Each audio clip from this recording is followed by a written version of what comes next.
সুপ্রিয় বন্ধুরা, আসসালামু আলাইকুম। পৃথিবীর যে প্রান্ত থেকে এই ভিডিওটা দেখতেছেন তাদের সকলকে জানাই আন্তরিক মোবারকবাদ। আজকে আপনাদের একটা নতুন গাছের সাথে পরিচয় করে দেব। গাছটার নাম হলো, আপনারা সবাই জানেন, একটা শোভাবর্ধক উদ্ভিদ, মানি প্লান্ট। তো মানি প্লান্ট এর বৈজ্ঞানিক নাম হলো এপিপ্রেমনাস অরিয়াম।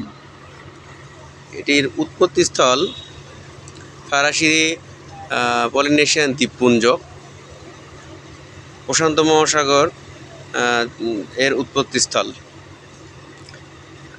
পৃথিবীর প্রায় অধিকাংশ দেশে এই গাছ পাওয়া যায়। এটা সাধারণত গৃহস্থালির গাছ। এই গাছে নাসার বিজ্ঞানীরা বা একটি গবেষণায় দেখছেন যে এই গাছটি বায়ু পরিশোধক হিসেবে কাজ করে। এটি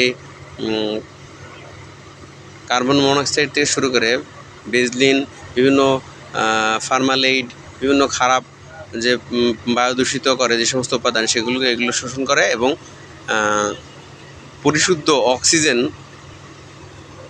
বাতাসে ছাড়ে।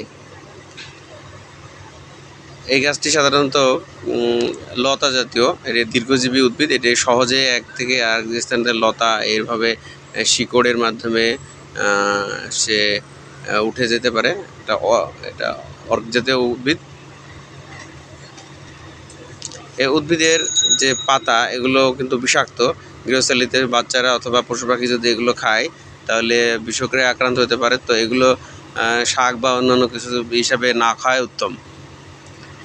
প্রিয় বন্ধুরা, আপনারা এই গাছটি বিভিন্ন বাসা বাড়িতে এবং বিভিন্ন বাগানে লাগাইতে পারেন। এগুলো যদি আপনি এটা আপনার অফিসে অথবা বাসায় গৃহস্থালিতে এটা লাগান, তাতে হবে কি, আপনার মন প্রফুল্ল থাকবে।